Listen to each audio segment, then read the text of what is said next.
Welcome back to Man vs. Meeple, the show where we talk about everything board game related. Today we have an incredible game coming to you. It's called Adrenaline by Czech Games Edition, and it is a first-person shooter in a board game form, David. Yeah, it is a first-person shooter. It's kind of funny to say that because obviously it's not first-person. Right. It's third-person, but if you think no game really recreates the first-person experience, this one does. I was skeptical at first. Really close, it does. As it? you play, every time I've played this, and I've played it, I think between us we've played it combined 5 or 6 times now. Yeah. Every group I've played this with, they'll say at the end, you know what, that does really kind of feel like you're playing a first-person shooter. It really does, but the gameplay is not dice chucking luck based. Right. It's all very kind of Euro-y in a way. Yeah, it is very Euro. It's 3 to 5 players. Plays in about an hour. So it's very, very quick pace. It's not like your typical first-person shooters in video game form where you're running around, grabbing health, healing back up. It's all death, right? Yeah, there's no healing in this game. So you're going to pick one of the 5 available characters. There's no special skills to them at all. They're all just... characters. No variability. The variability really comes in with your weapon choice, for sure. To set up the game, you're going to pick... the board comes in 2 parts. You're going to splay them whichever way. They're double-sided. Yeah, there's a few different permutations there. I haven't done the math, but you have 2 different boards that you can flip around, and it really does offer a pretty good variety of layouts. And it's very constricted, too. Yeah, as large as the board may seem at first when you're looking at it, because when you flip them, it constricts the board a little bit for a 3-player game compared to a 5-player. But even in a 5-player game, you're always going to be in somebody's face. Yeah, it's tight. Yeah. The gameplay is, and not in a bad way, it gives you just enough space to get in an extreme situation away from the enemies. Right. But they're only just a couple steps behind you. So once you set up the board, each player is going to pick one of the 5 available characters. They're going to take their player board and lay that in front of them. They're going to play it on the side that starts with the 8 and ends down at the 1. The other side is used in the last round, called the Frenzy round. So they're going to lay that in front of them. They're going to take one of these markers that shows the 3 actions that are available to the player. Those actions are run around, run and grab stuff, and shoot people. Yeah, the terminology in this game is fantastic. They really just cut to the chase. Yeah. So you get those 3 actions, and you can take any 2 of those. Right. And it's important to note that you can take 2 of the same. You can run around twice, or you can shoot twice if you have the weapon loaded. So the other components in the game, you're going to have little blood markers for your color. This is an area control style game. Surprising as that may be, you're going to be placing these markers on other people's player boards when you shoot them and do damage equal to the amount of damage that you've placed. There are tokens in here that represent the types of ammos that you can pick up. There's 3 different types that are represented by the colors. You have blue, red, and yellow. And also on some of these tiles, you have cards. Those are special cards that you can pick up to enact abilities. There's 4 different types of abilities. Handful of them. Yeah, there's marking, there's teleporting around. Doing a little extra damage. Yeah, with a scope and whatnot. There's actual victory point tokens in the game. You'll acquire these after a player has been killed and has to respawn. And then there's the ammo tokens. Each player will start with 3 of these cubes, 3 of each of the specific colors, and 1 of them on their player board. That denotes the kind of ammo that you have ready and available to you at the start of the game. Exactly. And it's important to note, too, that beyond that, you still just have a limited amount of each color of ammo allowed to you. Right. So at any given time, you're never going to have more than 3 blue, 3 yellow, or 3 red at your disposal. Right. So you can't just run around hoarding ammo, basically, is kind of the gist of that. You also have skulls in the game that are going to represent the 5 to 8 rounds that you wish to play. You can play any number of rounds. If you're playing a full game, you're going to play the full 8, which will have the Frenzy round at the end.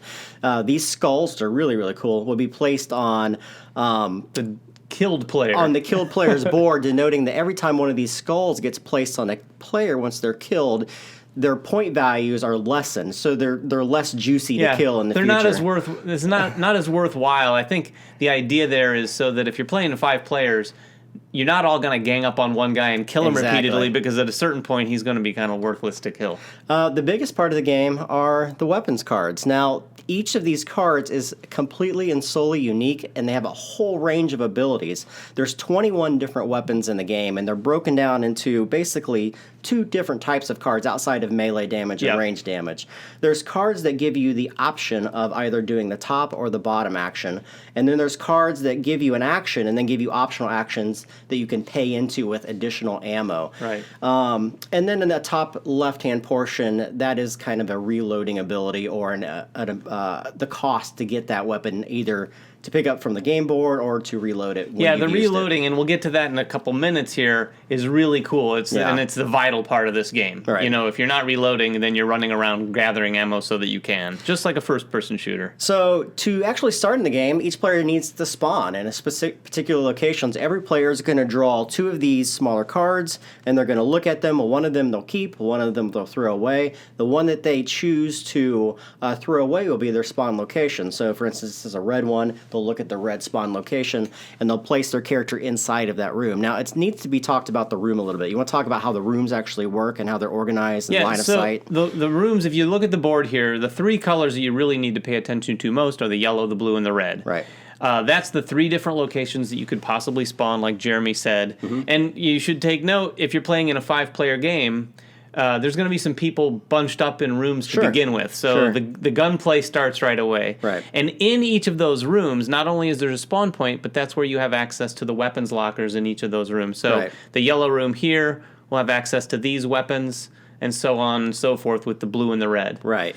And the rooms themselves are broken in. Some of the rooms are broken into multiple locations. So if you look at the big yellow room here, that's one giant room, but it's four different spaces in there. And when you move in the game, you're only allowed to move orthogonally, so no diagonal movement in the game. Yeah, there's no diagonal movement in the game. And the cards are, I'll say, self-explanatory. Your first game, you are going to be referencing the manual quite a bit, and that's fine. But after that, it makes a lot of sense. A lot of the weapons are keyed off of whether or not you can see someone. And the great thing about this game, unlike a lot of these other games that you'd think, is there's no really like detailed calculations of any kind. No line of sight where you're pulling strings and drawing lines. Right. Basically, if you can see someone in this, if you're in this room, you can see everyone in this room.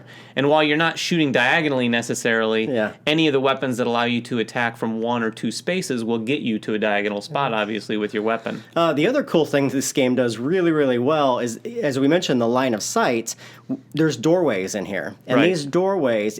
Let's just look at the purple character here and the blue character.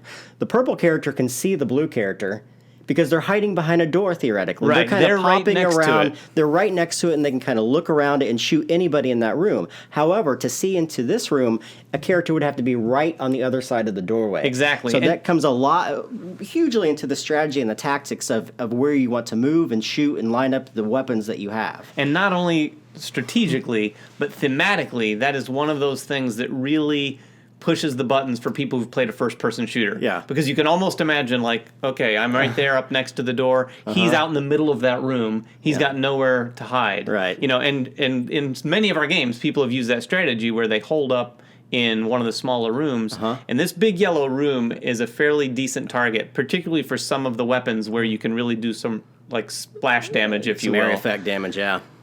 So let's talk about the actual gameplay. What are you doing on your turn? Right. So on your turn, you get to take two actions. Now, all of this information is located on this little Tableau player board that attaches to your main player board. As we said, the one thing is to run around. You can move up to 3 spaces in any direction. Multiple people can occupy the same spaces or the same room, so that doesn't matter. And again, that's orthogonally movement. All orthogonal. Another action you could take is either to pick up something in the location you are in or to move one space and pick up a location in the area that you land in. Those things that you're going to be picking up are either weapons. When you grab a weapon off of the player board, it's hard to see on here, but there's parentheses around these items. The first one is always paid for. But if there's another one down below, you're going to have to pay that cube off of your player board. And in order to get those cubes, you can actually pick up the tokens that are on the board. Those will supply your player board with that particular type of ammo. Exactly, and that is a little different than when you're reloading it. It's basically when you're grabbing it, it's as if it has a little bit of ammo in it, but it needs a little bit of more. The third option you have is to simply shoot people. And that's using your weapon and doing whatever effect they have. Now, there's all kinds of weapons. There's melee weapons that can hurt people either in the same space or multiple multiple spaces around you. There's things that push people back. There's even weapons that shoot through walls, which is... Yeah, there's a railgun that shoots through walls. You can hit multiple targets with it. Right. One of my favorites in our very first game, Jeremy had this, was the void cannon. That sucked everybody in. It shoots kind of like a small little singularity and pulls people from adjacent spaces into it. And does the vortex cannon.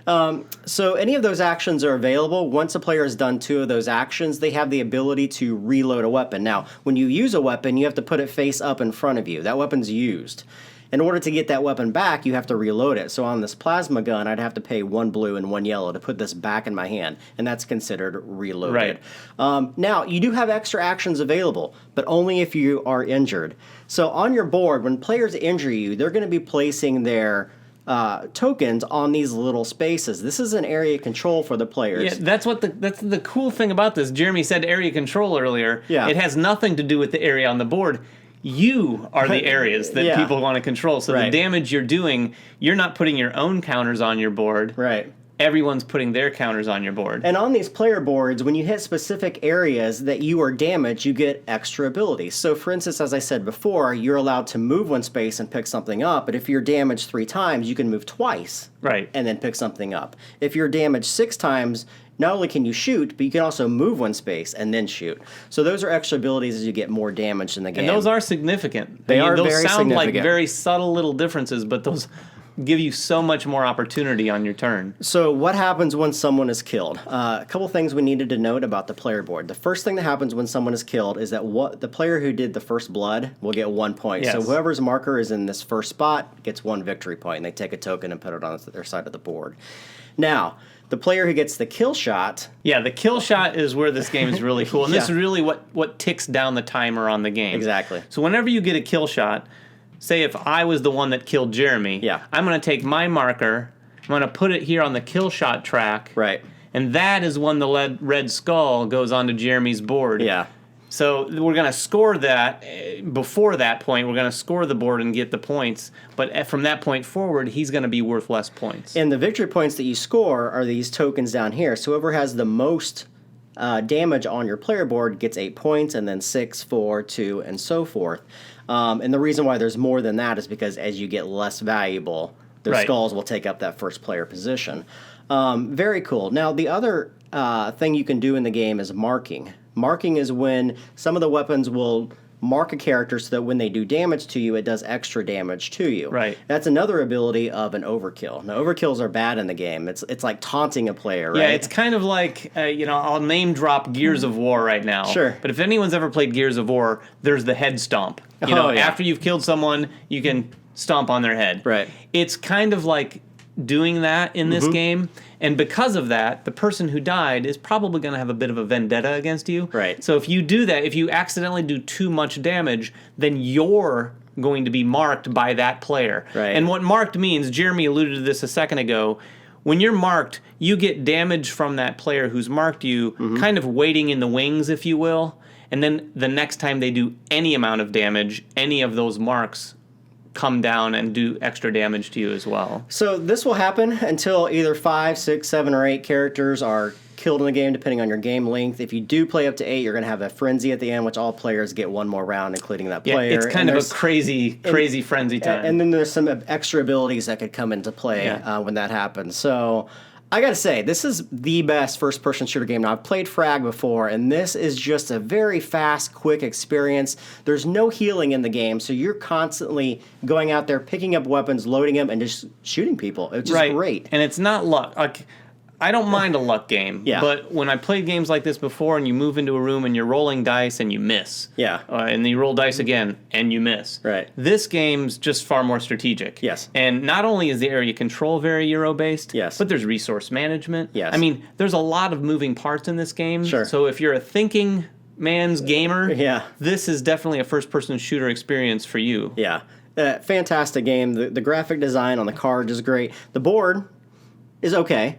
Yeah, I mean, that's probably my only complaint with the game is it feels graphically void at times. I mean, there's a lot of negative space. Yeah, there's a lot of negative space. The darkness around it, I think that the idea is the rooms really pop off of that board for sure. I'd say that's probably the thought behind it. But yeah, I couldn't agree more. I was pretty skeptical of this game because these kind of moving around, shooting each other games on board game form aren't typically my cup of tea. But this one completely blew me away. It was so much better than I expected. So much fun. You know, we didn't talk about the scoring, too. In addition to the scoring that you do throughout the game, at the end of the game, you're going to score that area control at the top. Kill streak. So if you've been the person who did the kill shot on as more players than everyone else, you're going to get similar points for being first place up there. So it's really, it's amazing to think that they did a first-person shooter game as an area control game. It really still boggles my mind, but it's a lot of fun. Yeah, definitely we endorse this game 100%. Sure. We'll probably hit one of my top 10s for the year. Go check it out, guys. That is Adrenaline by Check Games Edition. Make sure you guys make comments below in this YouTube channel. Subscribe to us, follow us on Twitter, and like us on Facebook. And check us out next time on Man vs. Meeple. Bye-bye. Season 1 of Man vs. Meeple is sponsored by TMG Games, publisher of great games like Yokohama, Guilds of London, and the soon-to-be-released Colosseum.